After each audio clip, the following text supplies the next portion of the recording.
In last lecture we have started the vitamins. In that we saw the definition of vitamin, classification of vitamin, and also saw the some fat soluble vitamins, that is vitamin A, D, E, K, and also some water soluble vitamins. Now today we will see the in this lecture, that is vitamin B9, that is also called as folic acid and folacin. Vitamin B9, folic acid, or it is also called as folacin. In Latin word, folia means leaf, and this is the fully structure of vitamin B9, that is the folic acid. The sources are green leafy vegetables, whole grain cereals, liver, kidney, yeast, and eggs. Next we will see the important, that is biochemical functions. In living cell, folic acid is reduced to dihydrofolic acid and then to tetrahydrofolic acid. The reaction is catalyzed by folic acid reductase in the presence of NADH as a hydrogen donor. आता जे काय folic acid आहे हे आपलं mainly dihydrofolic acid will be converted into tetrahydro, and this reaction is catalyzed to folic acid reductase in presence of NADH as a hydrogen donor.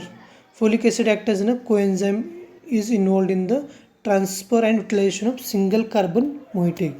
आपल्या बॉडीमध्ये जे काही सिंगल कार्बन मोइटीचे जे कंपाऊंड आहेत ते ट्रान्सफर करण्यासाठी आपल्याला फोलिक ॲसिड एन्झाईमचं, फोलिक ॲसिड विटॅमिनचं कोएन्झाईम आपल्याला यूजफुल आहे.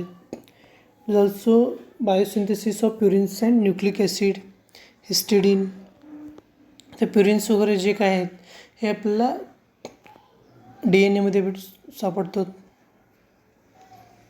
That is purines are adenine and guanine, that is present in DNA. Histidine, that is used in the biosynthesis of protein. हे तयार करण्यासाठी आपल्याला विटॅमिन B9 गरज आहे. Folic acid is also involved in the catabolism, that is the breakdown of histidine. Folic acid and vitamin B12 are required for the synthesis of RBCs in the bone marrow. आता जे काही bone मॅरोमध्ये जे काही RBC तयार होतात त्याच्यामध्ये आपल्याला vitamin B12 आणि त्याच्यासोबत फोलिक ॲसिड हे खूप गरजेचं आहे. फोलिक ॲसिड आणि vitamin B12 also is essential for the normal growth of micro organism.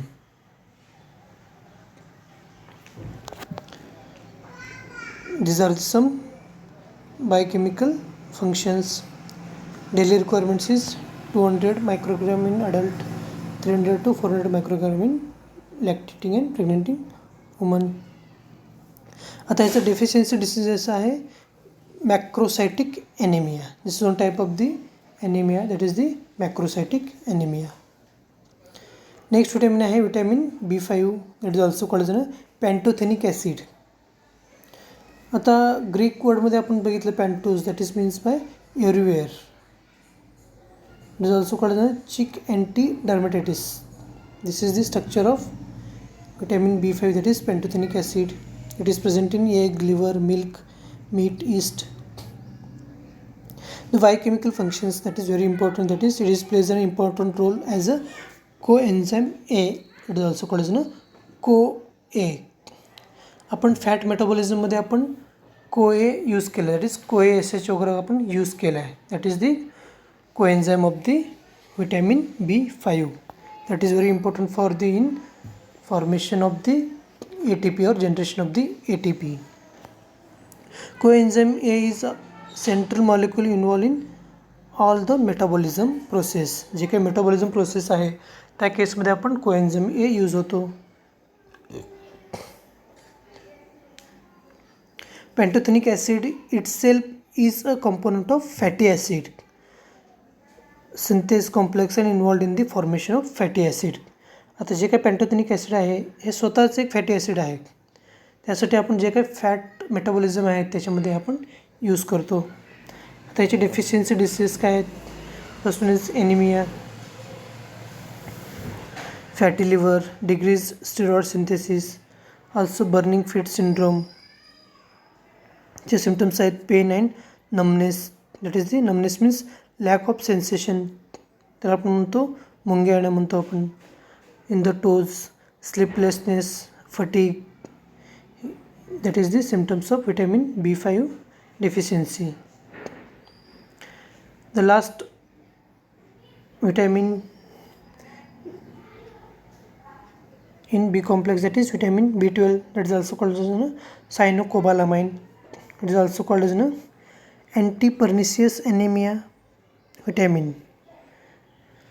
Sources आहेत liver, kidney, milk, curd, egg, fish, pork and chicken. Next आहे biochemical functions. Along with folic acid it involves in the development of RBCs. आता जे काय आपण vitamin folic acid बघितलं आहे त्याचे आणि ह्याचे मॅक्झिमम युजेस सेम आहेत, बायोकेमिकल फंक्शन्स सेम आहेत. व्हिटॅमिन B12 आणि फोलिक ॲसिड हे दोन्ही मिळून आपल्याला आरबीसी तयार करण्यासाठी यूज होतो. It also stimulate the appetite, भूक वाढवतो. and also general health of the individual. It cures the neurological disorders resulting from the pernicious, जे काही न्यूरोलॉजिकल डिसऑर्डर्स असतात, नर्व्स जे काही हार्म झालेले असतात ते क्युअर करण्यासाठी आपल्याला व्हिटॅमिन B12ची गरज आहे. In living cell vitamin B12 is converted into coenzyme B12. Coenzyme B12 of the vitamin involves in the several reactions. आता ह्याचे डिफिशियन्सी सिम्पटम्स आहेत पर्निशियस ॲनेमिया. ह्याला आपण म्हणतो अँटी पर्निशियस ॲनेमिया. तुम्हाला हे एक्झामला विचारतील what is mean by anti pernicious anaemia. The last vitamin आहे that is vitamin C, that is ascorbic acid. That is one of the important vitamin. It is ascorbic acid.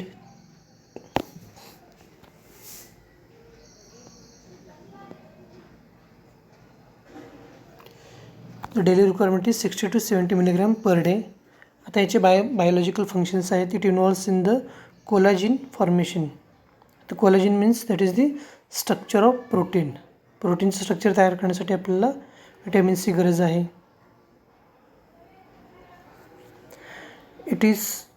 Vitamin C is required for the bone formation.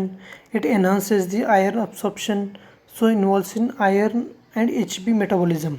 आता vitamin C आपल्या बॉडीमध्ये हे iron आणि HB मेटाबॉलिझमसाठी गरजेचं आहे, जेणेकरून आपल्या बॉडीमध्ये हिमोग्लोबिन कमी होऊ नये, HB लेवल कमी होऊ नये, त्यासाठी आपल्याला व्हिटॅमिन Cची गरज आहे.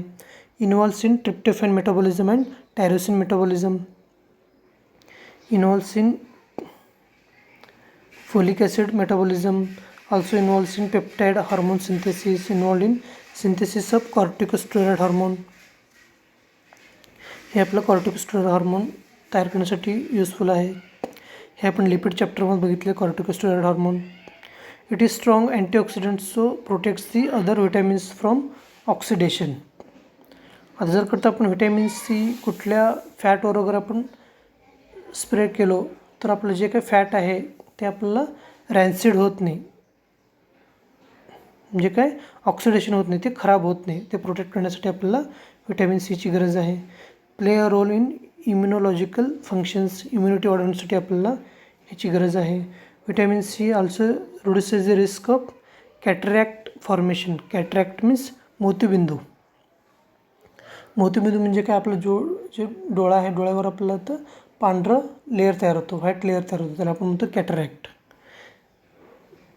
It also reduces the risk of chronic disease such as cancer, cataract, coronary heart disease. This are the some biological functions.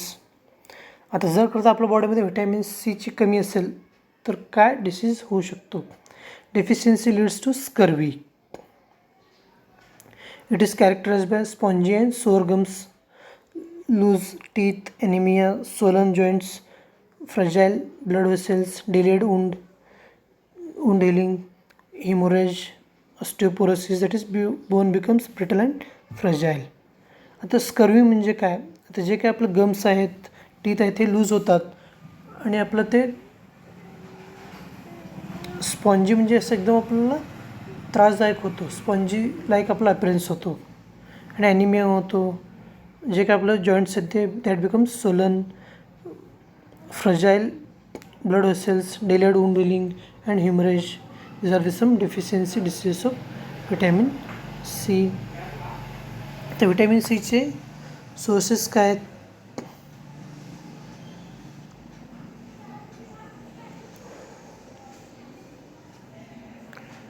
तर विटॅमिन सीचे सोर्सेस आहेत सिट्रस फ्रूट्स, लेमन फ्रूट्स. आता जे काही लिंबू आहे त्याच्यामध्ये आपल्याला विटॅमिन सी मॅक्झिमम आढळतो. And this is completes your vitamin chapter.